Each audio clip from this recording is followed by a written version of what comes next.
आप सबों को पता है दोस्तों, क्लासरूम में सभी बच्चे एक समान नहीं होते हैं। सभी की योग्यताएं, क्षमताएं अलग अलग होती हैं।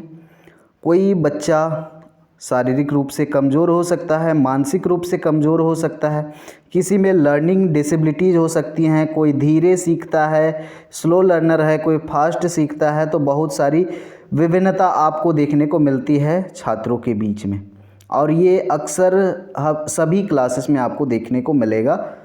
अपर प्राइमरी, हायर, कहीं पर भी कोई भी एजुकेशन का फील्ड हो, वहाँ पर आपको ये डिफरेंसेस देखने को मिलेंगे। तो उनके लिए दो सेक्शन बहुत ज़्यादा ज़रूरी हैं, और ये आपके बीएड एमएड एंट्रेंस के लिए भी ज़रूरी हैं। तो ये रिकॉर्डेड वीडियो है, छोटा सा, बहुत ज़्यादा लंबा टॉपिक नहीं था, तो इसके लिए लाइव क्लास का रिक्वायरमेंट नहीं था। यहाँ पर आज की क्लास में निदानात्मक सेक्शन एवं उपचारात्मक सेक्शन पर बात करने वाले हैं। क्या होता है, इनके प्रोसेस क्या हैं, शुरू करेंगे बिना टाइम वेस्ट किए हुए। यदि कोई छात्र लगातार किसी विषय में अनुत्तीर्ण होता है या पढ़ने में कमज़ोर है, तो छात्र की असफलता की जानकारी प्राप्त करना निदान कहलाता है। निदान करना, डायग्नोस्टिक या डायग्नोसिस, किसी छात्र का असफलता की जानकारी प्राप्त करना क्या कहलाता है? निदान करना। वहीं छात्र की असफलता के कारणों की जांच कर इनके निराकरण के लिए उपाय किए जाते हैं, तो यह उपचार कहलाता है।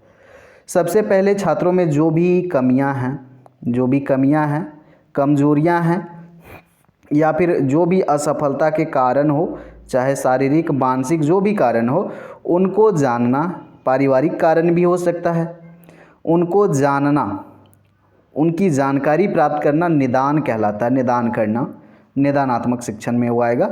लेकिन उनको जानने के बाद हम क्या करेंगे, उनके जो भी समस्याएं हैं उनका हम लोग उपचार करेंगे, तो वो फिर हमारा कहलाता है रेमेडियल टीचिंग, उपचारात्मक शिक्षण। सिंपल सी बात है, एक एक करके देखेंगे। सबसे पहला निदानात्मक शिक्षण एवं उपचारात्मक शिक्षण के सोपान क्या हैं, स्टेप्स क्या हैं, क्या हमको करने होंगे दोनों के लिए। सबसे पहले इसमें वर्गीकरण किया जाता है छात्रों का। पहले छात्रों को उनके बौद्धिक स्तर के आधार पर विभिन्न वर्गों से वर्गीकृत कर लिया जाता है। तो ये दोनों सेक्शन करने के लिए हम स्टूडेंट को उनके बौद्धिक स्तर या आईक्यू लेवल या फिर उनका जो परफॉर्मेंस है, क्लास परफॉर्मेंस, उनके अकॉर्डिंग हम उनको वर्गीकृत करेंगे। भेदभाव नहीं करना है, इस बात का आपको ध्यान रखना है, किसी को हीन भावना से नहीं देखना है, ये आपको ध्यान में रखना है। लेकिन वर्गीकरण यहाँ पर निदान कैसे कीजिएगा, उपचार कैसे कीजिएगा, पहले पता कीजिएगा, तब तो उसके लिए ज़रूरी है वर्गीकरण करना। क्लासिफिकेशन, कठिनाई की प्रकृति जानना, उनमें किस तरह की कठिनाइयाँ हो रही हैं उनके बारे में जानकारी इकट्ठा करेंगे वर्गीकृत करने के बाद।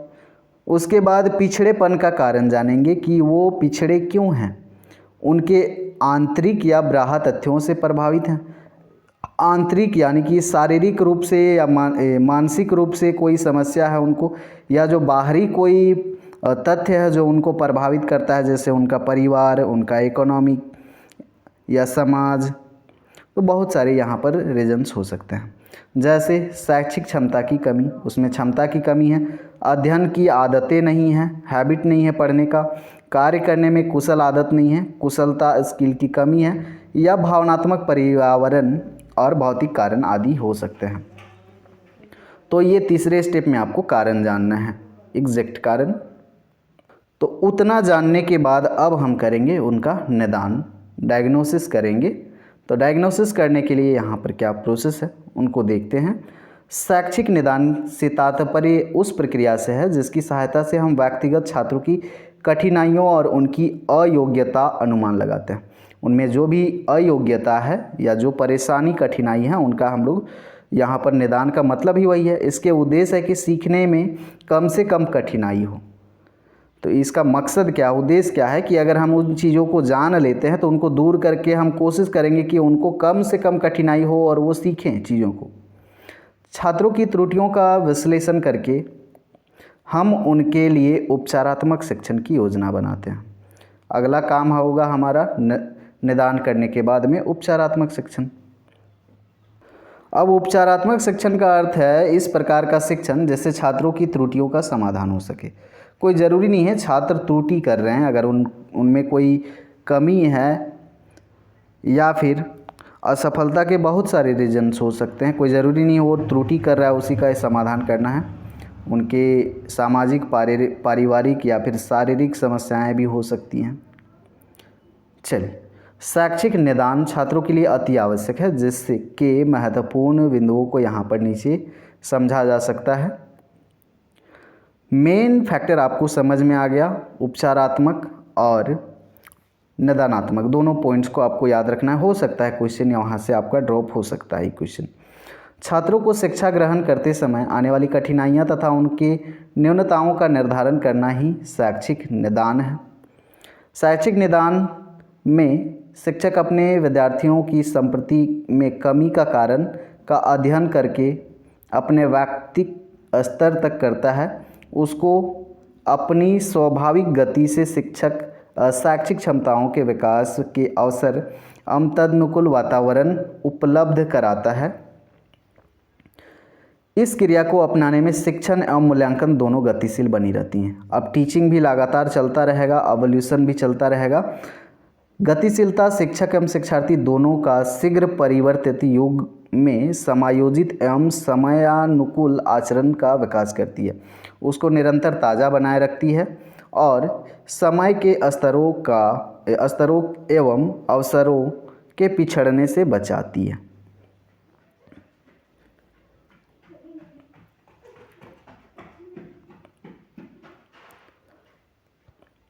ये तो हम देख रहे हैं कि आवश्यक क्यों है।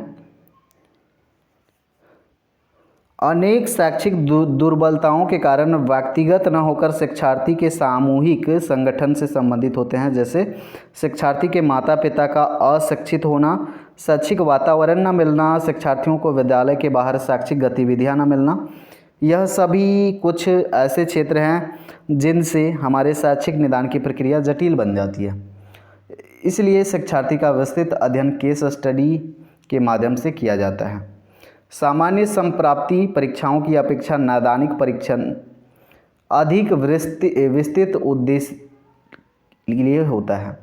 यहाँ यह मानना भी अनुपयुक्त न होगा कि विभिन्न संप्रदायी परीक्षाओं का कोई नैदानिक महत्व नहीं।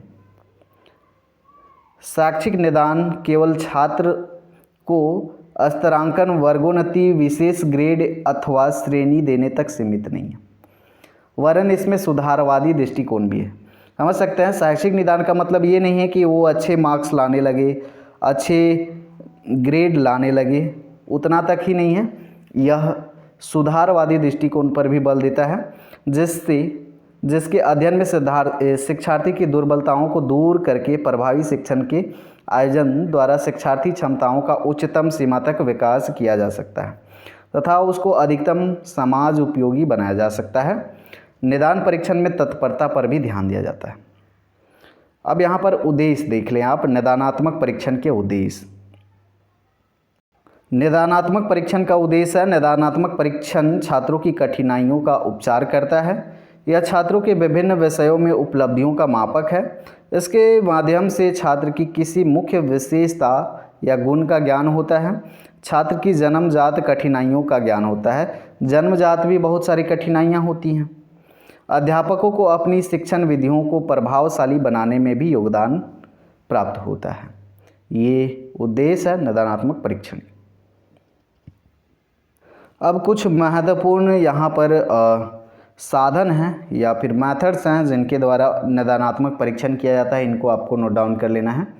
जिनमें अवलोकन, ऑब्जर्वेशन विधि आप अपना सकते हैं।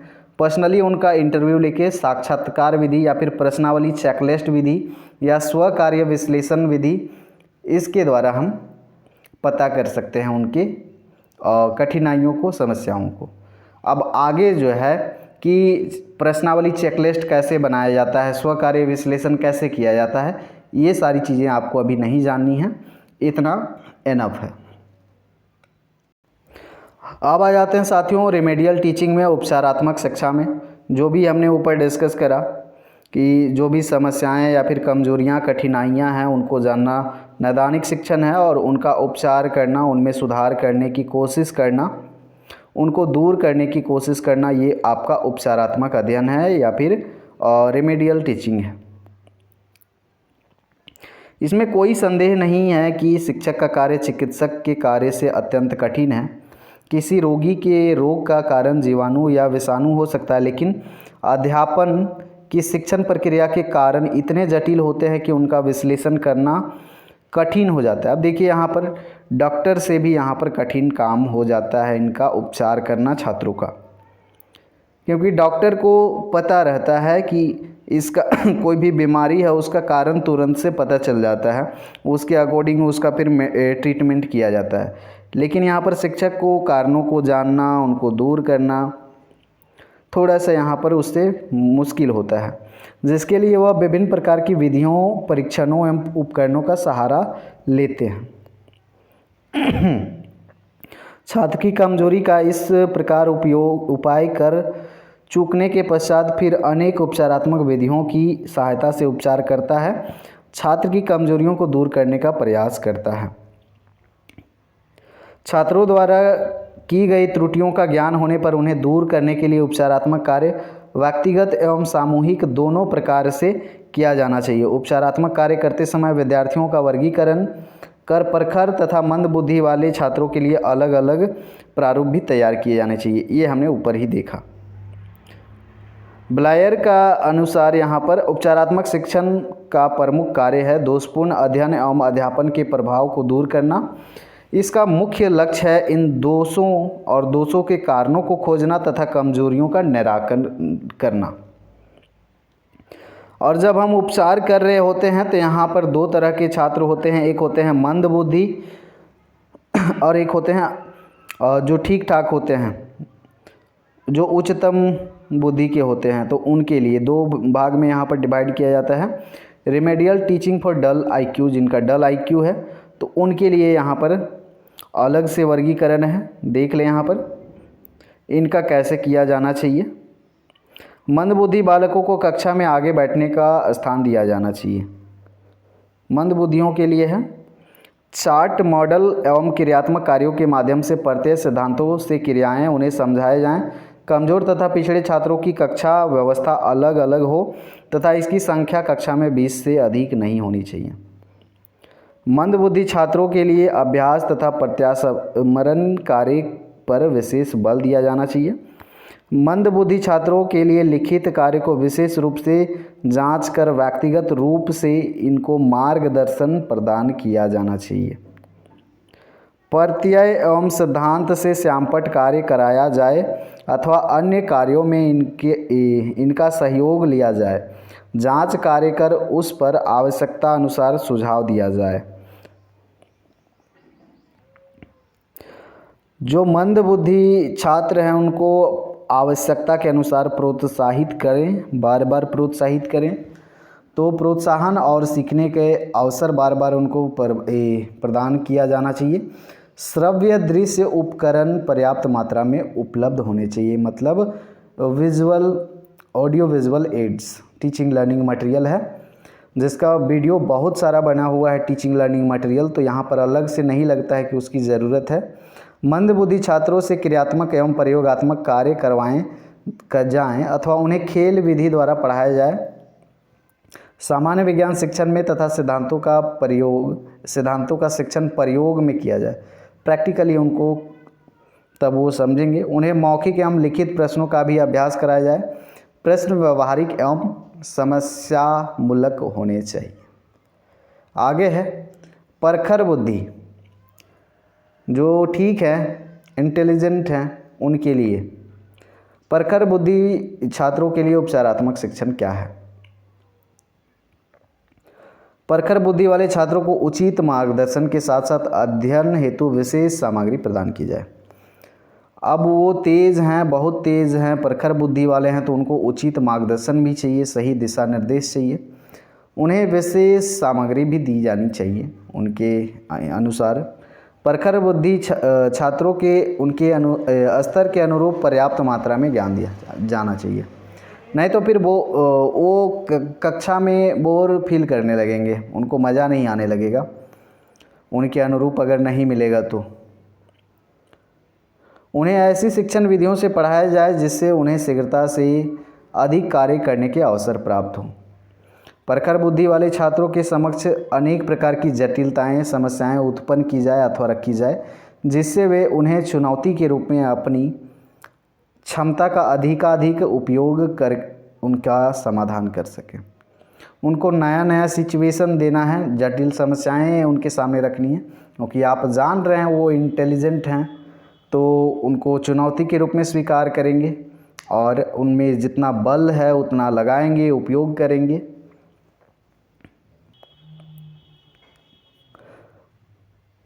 प्रखर बुद्धि वाले छात्रों को मंद बुद्धि वाले छात्रों को सहायता प्रदान करने हेतु प्रोत्साहित किया जाए। अब जो तेज़ बच्चे हैं उनको, जो कमज़ोर बच्चे हैं उनको सहायता करने के लिए प्रोत्साहित करना है। प्रखर बुद्धि छात्रों को समय समय पर उचित सम्मान तथा परामर्श मिलता रहे, जिससे उनके स्वाभिमान को ठेस न पहुँचे। प्रखर बुद्धि छात्रों को गृह कार्य मंद बुद्धि छात्रों की तुलना में अधिक दिया जाना चाहिए तथा साथियों के गृह कार्य में की गई त्रुटियों को दूर करने के लिए सुझाव दिए जाने चाहिए। प्रखर बुद्धि वाले छात्रों को कक्षा में पढ़ाई जाने वाली सामग्री के अतिरिक्त इस प्रकार के कार्यों का अवसर प्रदान किया जाए जिससे उनकी अभिरुचियों का विकास हो सके। आगे हम लोग पढ़ेंगे अभिरुचि। चलिए, तो इतना इनफ था आज के लिए, और उपचारात्मक और निदानात्मक सेक्शन आप लोगों को बेहतर समझ में आ गया होगा। बाकी एक बार रिवीजन कर लीजिएगा, PDF आपको टेलीग्राम में मिल जाएगा। धन्यवाद।